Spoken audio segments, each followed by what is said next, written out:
Welcome back गुलचारू का वाजा गाभा साहब में हम रहे हैं और बहुत बेहतरीन गुफ्तगू भी गए मेरे को सारी दिमर में अब ये गप जने नाजरीन हम यहाँ पर थे कि परेशानी आती है, मसाइल आते हैं, ठीक है, वो आप पर, लेकिन आपको परेशान नहीं होना और आपको हिम्मत करना है, आगे बढ़ना है।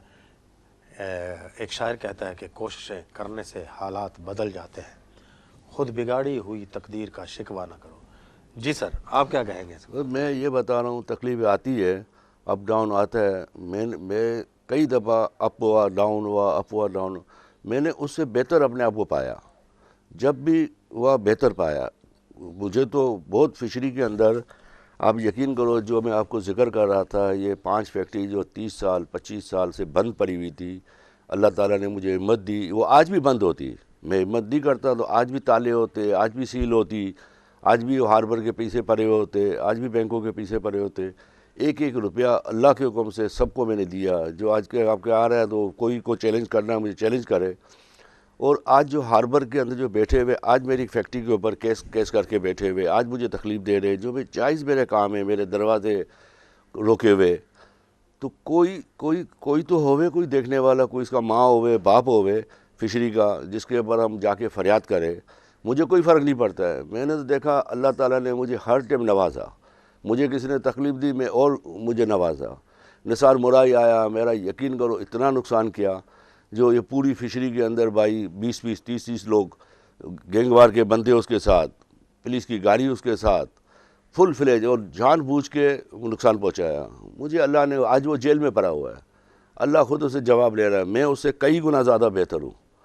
तो ये दुनिया के अंदर है, कोई हार्बर को कोई इसके ऊपर कोई जिम्मेदारी ले वे, हार्बर ये एक चीफ मिनिस्टर के अंडर में होवे, जो उसका रोज़ की रिपोर्ट होवे, तब ये फिशरी 3 महीने में सही हो सकती है। सर, अभी आपने वियतनाम की मिसाल दी कि वियतनाम जो है वो इतना कमा रहा है, यानी बिलियंस जो है वो रुपीज़ वहाँ से जो है ना वो अर्न कर रहा है उनकी फिशरी। हम क्यों नहीं कर सकते?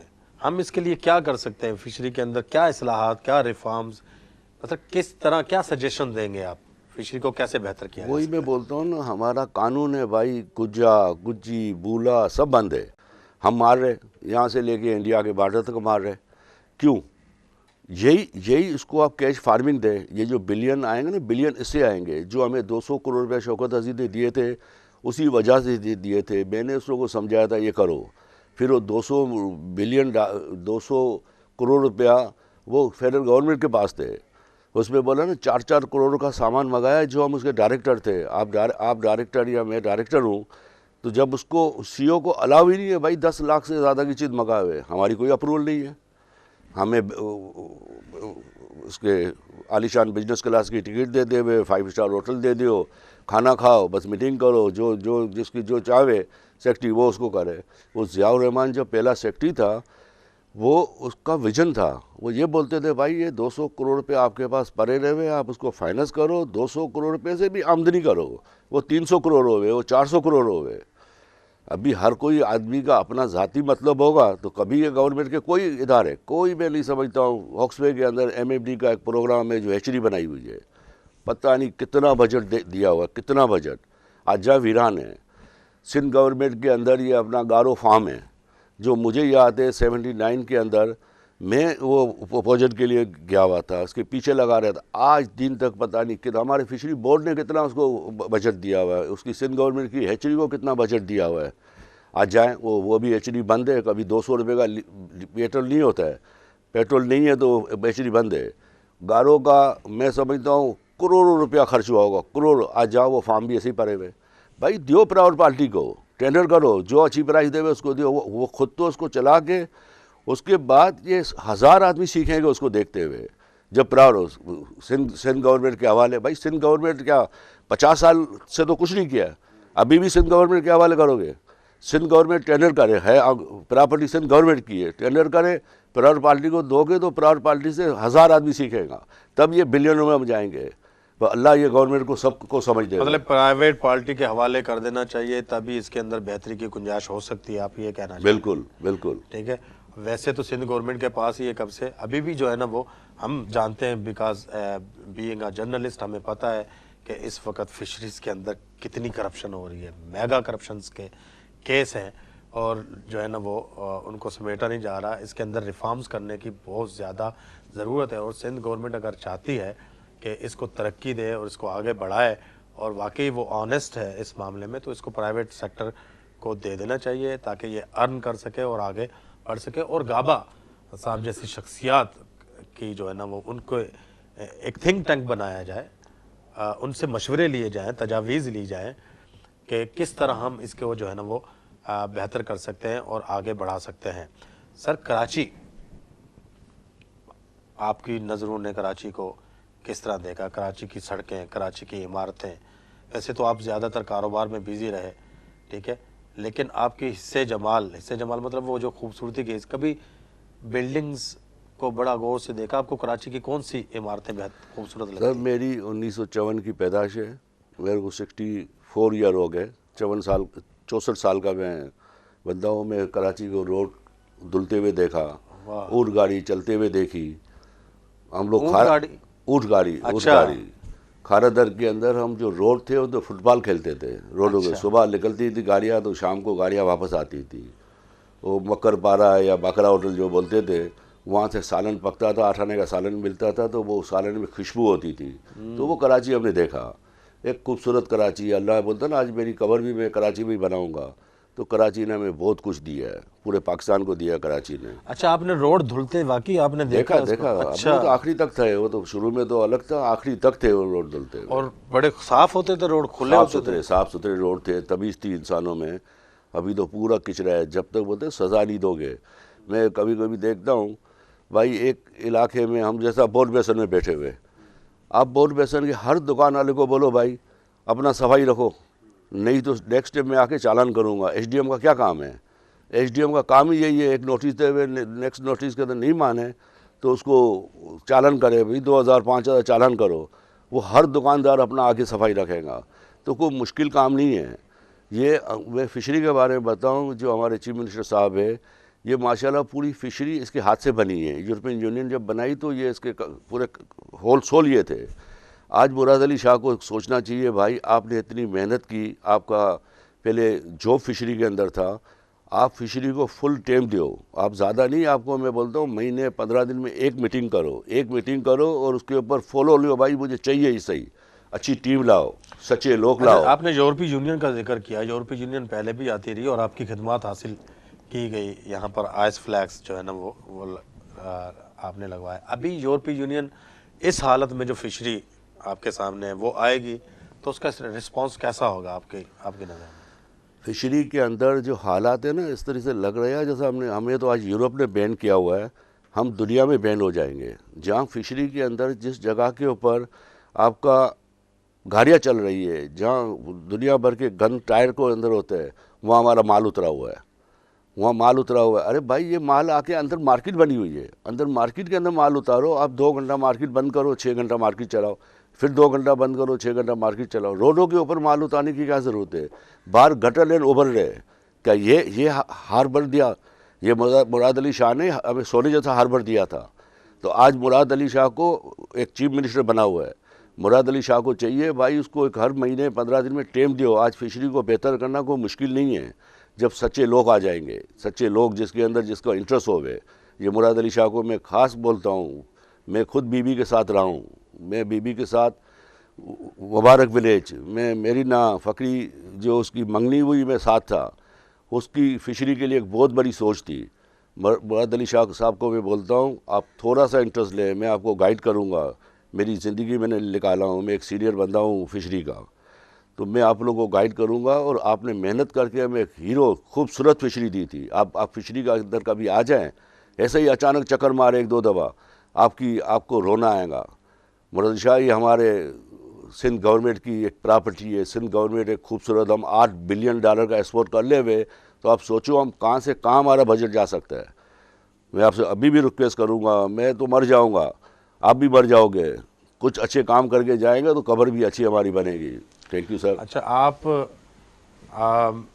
मैं जब भी कराची का जिक्र करता हूँ तो आप फिर जो है ना फिशरी का जिक्र करते हैं, क्योंकि आपकी ज़िंदगी जो है वो यहीं पे गुजरी।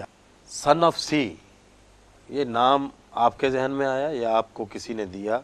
किस तरह? अभी मेरा मेरा जो वालिद था वो तो 1.5 साल की एज के अंदर वालिद चले गए दुनिया से। मैं तो वालिद को देखा भी नहीं सही तरीके से। आज जिसके वालिद है वो बहुत नसीबदार है, जिसकी वालदा है वो बहुत नसीबदार है। हमने तो वालदा को तो देखा, वालिद को नहीं देख सके। आज होते तो हम उसकी बहुत खिदमत करते। मैं आपको ये मशवरा देता हूँ, जो मेरा तो बाप समंदर था ना, तो मैं तो बाप मेरा भी, मुझे अल्लाह ने रोज़ी वहाँ से दी। अब मेरा मैं छोटा था, बाप होता तो मुझे तो वालिद खिलाता, तो मुझे समंदर ने खिलाया। तो मैंने जब अल्लाह ने मुझे इज़्ज़त दी, मैंने एक काबिल अपने आप को समझा, फैक्ट्री खोली, तो मैंने रखा, मैंने बोला मैं मेरी कंपनी का नाम रखूँगा समंदर का बेटा। वाह वाह वाह। तो बस वो समंदर का बेटा। नाज़रीन आप सुन रहे हैं, बाज़ बहुत सारे जो है ना वो नाम हमारे सामने आते हैं, हम उनको बस देख के जो है वो सोचते हैं, लेकिन उसके पीछे एक पूरी कहानी होती है। कभी कभार जो है ना वो उसके अंदर खुशी का बहुत बड़ा तासुर होता है, कभी कभार उसके अंदर दुख का तासुर होता है, और कभी कभार उसके अंदर एक बहुत बड़ा पैगाम होता है। कितनी खूबसूरत बात कही कि मैं 1.5 साल का था, मेरे वालिद तो चल बसे थे। अगर मुझे किसी काबिल किया और यहाँ तक पहुँचाया तो वो समंदर ने पहुँचाया, तो मैं तो समंदर का बेटा हूँ, इसलिए मैंने अपनी कंपनी का नाम भी जो है ना वो सन ऑफ सी रखा। बड़ा मतलब एक मुझे तो बड़ा मज़ा आया ये सुनकर, आप लोगों को भी बड़ा जो है वो ये बात सुनकर बड़ा अच्छा लगा होगा, बड़ा मज़ा आया होगा। सर, कराची जो है वो पाकिस्तान की मईशत का हब है। बिल्कुल ठीक है। अब आप क्या समझते हैं कि कराची को जिस मकाम पर होना चाहिए था मईशत के लिहाज से, वो उस मकाम पर नहीं है, कहा यह जाता है। ठीक है, लोग यहाँ से छोड़ कर जा रहे हैं, मसाइल हैं। सर, इसकी वजूहात क्या हैं? क्यों सनतकार यहाँ का परेशान है, बिजनेसमैन क्यों परेशान हो जाता है? कभी तो एक दौर तो आपने खुद भी जिक्र किया कि एक डरावना ख्वाब का दौर भी आया था, जब भत्ता और पर्चियाँ और लाला और भाई लोग, तो इनका एक दौर था। कभी कराची को इस तरह परेशान हो रहा था, कभी जो है वो हुकूमती सतह पर परेशानियाँ, कभी कस्टम की परेशानियाँ। तो ये क्यों है? क्या कराची का बिजनेसमैन, कराची एक मेगा सिटी, एक मेगा जो है ना वो शहर बन सकता है? यहाँ पर बिजनेस बहुत ज़्यादा अप हो सकता है, बूस्ट हो सकता है पूरी दुनिया में, लेकिन इसके लिए क्या करना चाहिए गवर्नमेंट को? गवर्नमेंट को सबसे पहले तो ये करना चाहिए, जो भी गवर्नमेंट के अपने प्रोजेक्ट है वो सबको प्राउड कर देवे। जब प्राउड होगा तो उसके अपने पैसे लगे हुए होंगे, उसका दिल जलेगा, जान जलेगी। हम लोग ने ज़िंदगी में अपनी मेहनत की है ना, अपनी हाफिज़ नहीं बनाई, अपनी रात दिन हमने चारपाई पर सो के, बाकरों पर सो के हमने अपनी फैक्ट्रियाँ बनाई है। सबसे पहले तो जितनी कंपनियां हैं, जैसा मैंने सिंध गवर्नमेंट के जो फार्म है, मैं बोलता हूँ प्राउड टेंडर करें, उसकी अच्छे से अच्छी प्राइस लें, वो प्राउड पार्टी को दे दें। देखें, ये 40 साल से तो ये हार्बर नहीं चला है ना, आप देखोगे 6 महीने में हार्बर आपको सोने जैसा चला के दिखाएंगे। फिर इसी तरीके से फिश मेरे को जब ये गैंगवार का दौर था, मेरे बेटे को 5 कलाशनकोव की गोली लगी, 5। अल्लाह ताला ने सब इसके अंदर जितने भी ऑफिसर थे उस टाइम पर, जितने भी बड़े बड़े ऑफिसर थे, सब बड़े बड़े नाम थे, वो सब मुझे बोलते थे तुम क्या कर रहे हो? मैं बोला अल्लाह ने बेटा दिया है, वो अल्लाह ही वापस लाएगा, आप अपना एक्शन ले। ये जालिम को छोड़ोगे तो ये पता नहीं कितने के बच्चे उठाएंगे। उस लोग ने कोई बोलते 40 बंदों से पैसे लिए और उसमें पैसे लेते हुए भी 2-4 बंदों को मार दिया था। वो तो जो ऐसे थे और 1 घंटे का टाइम देते थे, घंटे के अंदर पैसे लाओ, तो वो 1 घंटे में पैसे लाओ तो कितने ऐसे होंगे पैसे दे के केस भी नहीं लिखा होगा। तो ऐसा हज़ारों आदमी से उस लोगों ने पैसे लिए थे। 3 बंदे थे, बस फैमिली के साथ पकड़ लेते थे। मुझे अल्लाह ने हिम्मत दी, मैं बोला नहीं, बस मुझे अल्लाह ने मेरा बेटा दिया ना, मुझे दोबारा अल्लाह को देना होगा देगा, नहीं तो ले ले वे अपना।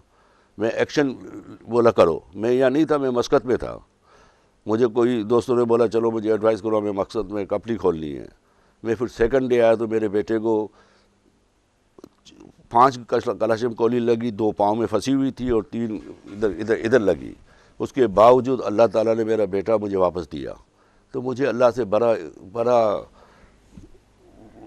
उम्मीद है, अल्लाह भरोसा है अल्लाह पर। ऐसा मैं बोलता हूँ कोई मेरा नुकसान करता है तो मैं बस थोड़ी देर के बाद देखता हूँ अल्लाह मुझे उससे कई गुना ज़्यादा देता है। तो मेरा कोई बुराई भी करता है तो अल्लाह मुझे और ज़्यादा नवाजता है। तो मुझे कोई नहीं, मुझे पूरी बलुचिस्तान के अंदर, पूरे कराची के अंदर मेरा अल्लाह के नाम लोगे, दिल से सब इज़्ज़त करते हैं। कोई मुझे सिर्फ बोल दे ना ये इधर मैं गलत हूँ तो मैं रात को सो नहीं सकता हूँ।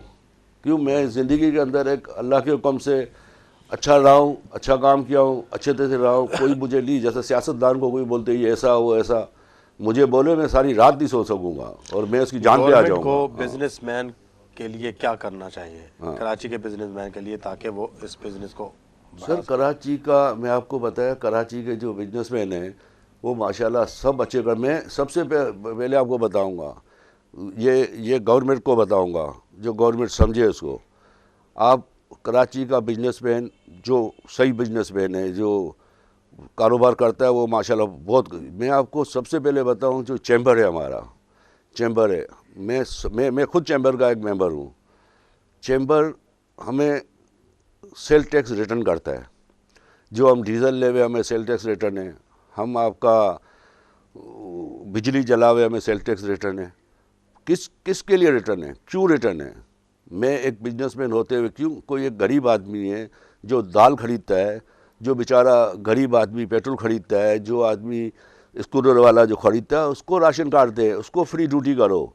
आप एक बिजनेसमैन को, हमारा जो आपका बैंक से फाइनेंस लो तो बोलते हैं भाई 3-4% में फाइनेंस हो जाता है। एक गरीब आदमी को 17-18% में फाइनेंस होता है।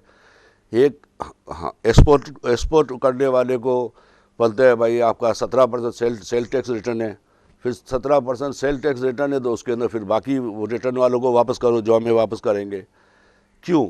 मैं गवर्नमेंट को एडवाइस करता हूँ, आप आधा से आधा सेल टैक्स बोलो ये साल हम ख़त्म कर रहे हैं, आधा देंगे, वो खरबों रुपये होंगे, खरबों रुपये, वो खरबों रुपये गरीब आम आदमी को दियो, जो हमारे पास बेचारे काम करते हैं, जो हमारे पास हज़ारों लोग काम करते हैं। बड़ी खूबसूरत बात कही। ये पहले बिजनेसमैन मैंने देखे हैं कि वो कह रहे हैं कि भाई हमें, हमारी छूट हमें अल्लाह ने दिया हुआ है, हमें छूट नहीं दो, वहाँ दो जहाँ पर जो है ना वो छूट की ज़रूरत है। गरीब बंदे को आप जो है ना वो 16, 17, 18, 20% पर जो है ना वो मतलब बैंक उनको मतलब कर्जे देता है, और हमें 3-4। मतलब कहने का मकसद ये है कि अल्लाह ताला ने इस मकाम पर पहुंचाया है, लेकिन दर्द एहसास जो है वो आम शख्स का है, आम लोगों का है। ऐसे ही लोगों को अल्लाह ताला कामयाब करता है। यही दर्द जो है वो आपको कामयाबी पर लेके जाता है। सर, हम बिल्कुल प्रोग्राम के एंड पे हैं। नौजवानों के लिए एक मैसेज, एक पैगाम। बस ये बताऊंगा, देखो ना मेरा बाप था अकेला, ना मेरी एजुकेशन थी, हिम्मत थी, अल्लाह ने लगन दी, वो रात और दिन मेहनत की। बस मेहनत करो, अच्छी नीयत रखो। मैं बोलता हूँ दुनिया के अंदर अल्लाह बहुत देने वाला है, बहुत देने वाला है। यही पैगाम है मेरा। मेहनत करो, अच्छी नीयत रखो, अल्लाह ताला दुनिया में बहुत देने वाला है। आप सोच भी नहीं सकते हो जितना अल्लाह देगा। और आपके सामने मिसाल मौजूद है फ़िरोज़ अली गाबा साहब की, एक कामयाब शख्सियत। लेकिन इस शख्सियत इतनी कामयाब होने के बाद एहसास कहीं मर जाता है, दर्द कहीं चला जाता है, दुख किसी का होता नहीं है। इंसान कहते हैं कि दौलत आने के बाद जो है वो बेहिस होता चला जाता है, लेकिन नहीं, ये कामयाबी की निशानी है कि एहसास उनके दिल में है। आम लोगों के लिए उनके दिल में प्यार है, और वो चाहते हैं कि आम लोगों के आंसू साफ़ करें, आम लोगों की खिदमत करें, आम लोगों के दर्द को जानें, तो अल्लाह ताला कामयाबी देगा। कुल चारों का मैं प्रोग्राम में बात बुत ख़त्म। इंशाअल्लाह देमे मरागरशा एक नौके मेहमानों की शुमेद सारी भी अल्लाह है म्यारे।